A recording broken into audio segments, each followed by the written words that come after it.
Latest technology courses, best infrastructure మరియు అద్భుతమైన placements. Engineering లో మీ best choice Avian institute of engineering and technology, Ibrahimpatnam.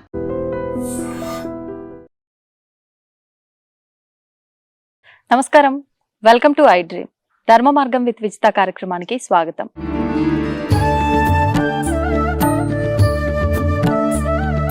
ప్రస్తుతం మనతో పాటు ఉన్నారు శ్రీ రామభద్ర క్షేత్రం నుంచి పండరి సంతోష్ కుమార్ గారు. ఇప్పుడు వారితో మాట్లాడి మరిన్ని విషయాలు తెలుసుకునే ప్రయత్నం చేద్దాం.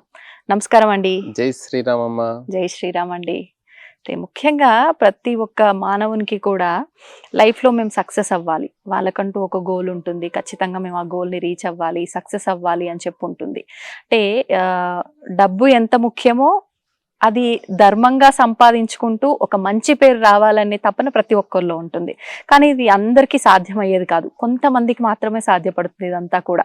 మరి అందరికీ సాధ్యపడాలి అని అంటే వారందరి లైఫ్లో ఒక మంచి గురువు ఉండాలి, ఆ గురువు అనుగ్రహం వీళ్ళపైన ఉండాలి. ఉంటే ఖచ్చితంగా మీరు అనుకున్న ఆ విజయాలన్నీ మీ సొంతం అవుతాయి అని చెప్పి పెద్దవాళ్ళు చెప్తూ ఉంటారు. నిజంగా అసలు గురువు అంటే ఎవరు, గురువుకి అంత ప్రాధాన్యత మనం ఎందుకు ఇస్తున్నాము, ఆ విషయాల గురించి తెలియజేయండి. శ్రీరామభద్రాయ నమః. గురుర్బ్రహ్మ గురుర్విష్ణు గురుర్దేవో మహేశ్వరః. గురుః సాక్షాత్ పరం బ్రహ్మ తస్మై శ్రీ గురవే నమః. గురువు అంటే అర్థము గుకారశ్చ అంధకారత్వాత్. అంధకారం అంటే చీకటి అని అర్థం. ఆ చీకటిలో ఒక మనం వెలుతురు ఏ విధానంగా వెలుతురుంటే ఏ విధానంగా జీవనం సాగుతుందో అదే విధానంగా మన అజ్ఞానాన్ని, అంధకారం అనేటువంటి అజ్ఞానాన్ని తొలగించేటువంటి వాడు రుకారస్తు తన్నిరోధక అని దీని యొక్క అర్థం అన్నట్టు. అలాంటి గురువు బ్రహ్మ విష్ణు మహేశ్వర స్వరూపం. అందుకనే వేదం యొక్క ప్రమాణము కూడా అన్నిటికీ మూలం ఆధారమైనటువంటిది వేదం. వేదం అంటేనే జ్ఞానం అని అర్థం అన్నట్టు. మాతృదేవో భవ, పితృదేవో భవ, ఆచార్య దేవో భవ. గురువు మనకు జ్ఞానాన్ని ప్రసాదిస్తాడు. జ్ఞానం అంటే ఏమిటి? విద్య బుద్ధులు. తల్లి తండ్రి శరీరాన్ని ఇస్తే విద్యా బుద్ధులు నేర్పించేటువంటి వారు గురువులు అని అంటారు. లౌకికమైనటువంటి గురువులు ఉండొచ్చు, ఆధ్యాత్మిక గురువులు ఉండొచ్చు. లౌకికంగా విద్య అభ్యసిస్తే ఏమి మనకు లభిస్తుంది? ఈరోజు విద్యాలయాల్లో ఉపాధ్యాయులు చెప్పవలసినటువంటిది ఏంటిది? ప్రధానంగా వినయము. విద్యా దదాతి వినయం. వినయం ద్వారా ఒక గుర్తింపు అనేటువంటిది వస్తుంది. గుర్తింపు అంటే ఏమిటి? సర్టిఫికెట్స్ అంటాం కదా, పాత్ర అంటారు దానిని అంటూ. దానికి ఒక గుర్తింపు, పాత్రత్వాత్. అది డిగ్రీ కావచ్చు, పీజీ కావచ్చు, యూనివర్సిటీలో వచ్చేటువంటి ఒక గుర్తింపు కావచ్చు. దాని ద్వారా ధనం అనేటువంటిది, ఒక ఉద్యోగము, వ్యాపారము, వ్యవహారం ద్వారా పాత్రత్వాత్ ధనమాప్నోతి. ధనం మూలం ఇదం జగత్. ద్రవ్యమే, ధనమే చాలా ముఖ్యమైనటువంటిది. అందరూ అనుకుంటారు నేను నాకు ధనం గిన ఏమీ వద్దండి, ఏదో జీవనాన్ని సాగిస్తున్నారు. ప్రపంచమంతా కూడా నడిచేటువంటిది ధనమూలం ఇదం జగత్. కృషి మూలం. కృషి అంటే బాగా కష్టపడితే ధాన్యం వస్తుంది. కృషి మూలం ఇదం ధాన్యం. భార్యామూలం ఇదం గృహం. స్త్రీ గృహిణి గృహముచ్యతే అని అన్నారు అన్నట్టు. స్త్రీ ఇంటికి ఆధారం అని చెప్పారు. అట్లా ఆ విధానంగా ఆ ధనం అనేటువంటి వస్తుంది. ఆ ధర్మబద్ధమైనటువంటి ధనం ద్వారా సౌఖ్యం అనేటువంటిది లభిస్తుంది లౌకిక విధానంలో. మరలా ఆధ్యాత్మిక గురువు కూడా ముఖ్యమైనటువంటిది. మీరు అన్నారు అన్ని ఉన్నా కూడా ధనం ఉంటుంది, సంపద ఉంటుంది, కొన్ని వేల కోట్ల రూపాయలు సంపాదిస్తారు. కానీ దానికి చాలా ఒక ఉపదేశం, అంటే ఆ ద్రవ్యాన్ని ఏ విధానంగా ఉపయోగించాలి అంటే, చిన్న జీవితం కలియుగంలో, కలియుగ ప్రమాణం ఎంత అంటే మానవుడిది 120 సంవత్సరాలు మాత్రమే, పూర్ణాయుష్. శతమానం భవతి అని అంటారు కదా. కాబట్టి దీన్ని మనము ఏ విధానంగా సద్వినియోగం చేసుకోవాలి అని అంటే, గురువును ఆశ్రయించడం ద్వారా మనకు జ్ఞాన మార్గాన్ని మనకు బోధిస్తాడంట. మనకు గురువులు చాలా మంది ఉన్నారు. అందులో ప్రధానంగా నడిచే దేవుడు ఎవరండి? నడిచే దేవుడు అంటే పరమాచార్య స్వామి వారు, కంచి పరమాచార్య స్వామి వారు. ఆ చిత్రపటం తప్పకుండా ప్రతి ఒక్కరి ఇంట్లో ఉండాలి అని అంటారు అన్నట్టు. ఆదిశంకర భగవత్పాదులది, అదే విధంగా కంచి పరమాచార్య స్వామి వారిని దర్శిస్తే చాలు మనలో ఒక మంచి భావనలు, ఎందుకంటే చాలా మంది చూడనటువంటి వారు కూడా ఉన్నారు కదా, వారి యొక్క ఉపదేశం చాలా గొప్పనైనటువంటిది. గురువు అనుగ్రహం ఉండడం ద్వారా మైత్రి అనేటువంటిది లభిస్తుంది. ప్రపంచంలో ముఖ్యమైనటువంటిది ఏంటిది? మైత్రి. అటు కుటుంబంలో కావచ్చు, సమాజంలో కావచ్చు, ప్రపంచ దేశాల మధ్య కావచ్చు. ఈరోజు చూడండి, చాలా మంది ఆర్థిక మాంద్యం వచ్చింది అని అంటారు. ఎందుకు వచ్చిందండి? ఈ యుద్ధాల ద్వారా. యుద్ధ వాతావరణం ఉంటే ఏమవుతుంది? అంతా కూడా ప్రపంచం అంతా కూడా స్తంభిస్తుంది. కావున క్రయ విక్రయాలు ఇవన్నీ కూడా జరుగుతూ ఉండాలంటే అందరి మధ్యలో సఖ్యత, ఐక్యత అనేటువంటిది కలియుగంలో ప్రస్తుతం ఉన్నటువంటి కాలంలో కావాలి. దానికి ఏమిటి? మైత్రి అనేటువంటిది ముఖ్యమైనటువంటిది. పరమాచార్య స్వామి వారి యొక్క ఉపదేశ మంత్రం అండి. ఐక్యరాజ్య సమితిలో ఎంఎస్ అమ్మ, సుబ్బలక్ష్మి అమ్మ ఇది గానం చేసింది. ఇప్పుడు ఉన్నటువంటి ఎవరైతే చాలా గొప్ప కర్ణాటక సంగీత విద్వాంసులు ఎవరైతే ఉన్నారో ప్రతి ఒక్కరు కూడా తప్పకుండా దీనిని పాడిన తర్వాతనే అన్ని కూడా కీర్తనలు పాడుతూ ఉంటారు. కర్ణాటక సంగీతస్తులే కాదు, ప్రతి ఒక్కరు ఇంట్లో ప్రతి ఒక్కరు నేర్చుకోవాల్సినటువంటి శ్లోకాలండి ఇవి. మైత్రీం భజత అఖిల హృజైత్రీం. మైత్రి అంటే స్నేహభావన ఉండడం ద్వారా ప్రపంచంలో మనం ఎక్కడికి వెళ్ళినా సరే, మీరు ఒక దగ్గర నుండి ఒక గ్రామానికి వెళ్తారు, అతనితో మీకు పరిచయం ఉండదు, భాష రాదు. ఉత్తర భారతదేశానికి వెళ్తారు, లేకపోతే ఒరిస్సా వెళ్తారు, తమిళనాడు వెళ్తారు, భాష రాదు. మీరు మీ యొక్క హావాభావాల ద్వారా కూడా స్నేహం చేయొచ్చంట. స్మితం అంటాం కదా, అలా ఒక మైత్రితోని వారిని ఏదైనా మాకు ఈ మార్గం ఎటు అంటే చూపిస్తారా లేదా? అదే మన యొక్క శరీర ఆకృతిని బట్టి వస్త్రేన వపుషా వాచా విద్యా వినయేన చ అని అన్నారంట. అందుకనే ఆ విధానంగా మైత్రి ద్వారా ప్రపంచాన్నంతా కూడా మైత్రీం భజతాం అఖిల హృజైత్రీం ఆత్మవదేవ పరానపి పశ్యత. అంటే తనను తాను ఏ విధానంగా చూసుకుంటారో ఇతరుల యందు కూడా అలాంటి దృష్టి ఉండడము. లోష్టవత్ పరద్రవ్యాని ఆత్మవత్ సర్వభూతాని యహ పశ్యతి స పండిత. స్కాలర్, గొప్ప జ్ఞాని ఎప్పుడు అవుతాడు అనంటే గురువు యొక్క అనుగ్రహము చేత.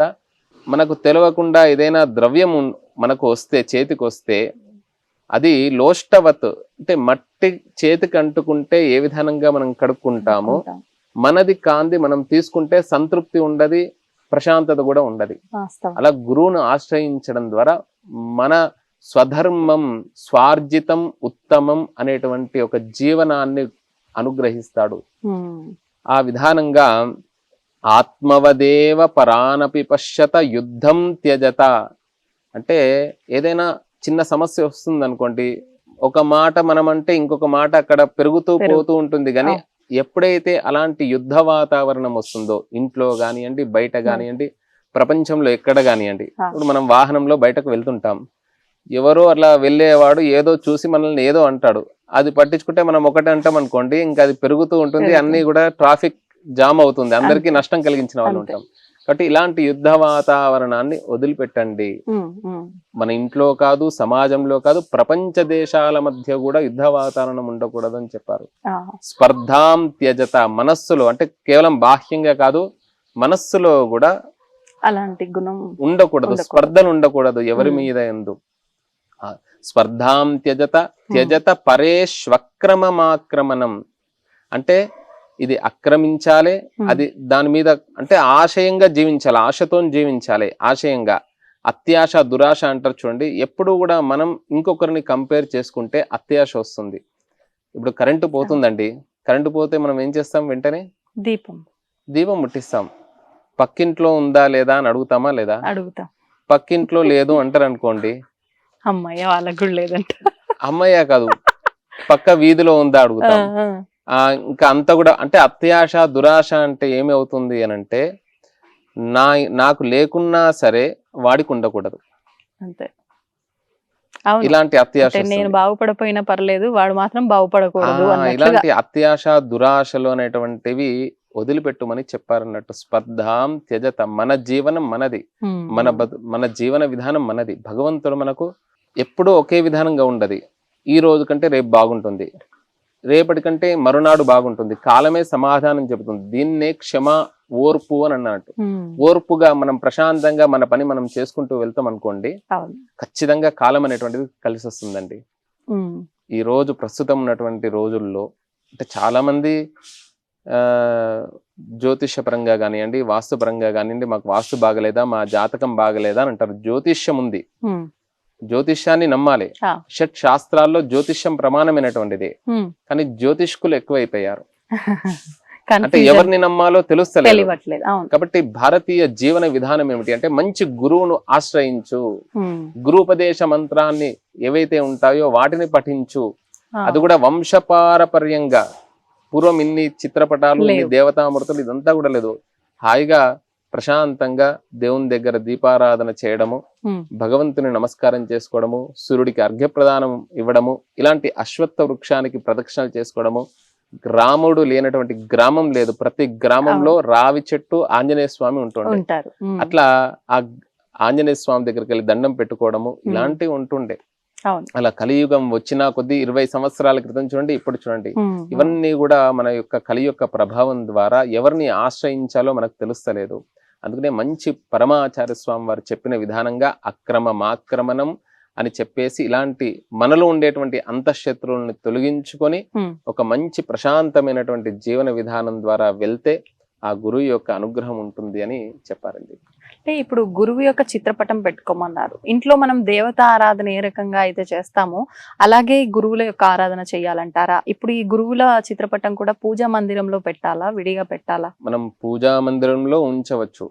మనం ఈశాన్యంలో ప్రధాన ద్వారం చాలా మంది తూర్పులో ఈశాన్యంలో ఉంటుంది.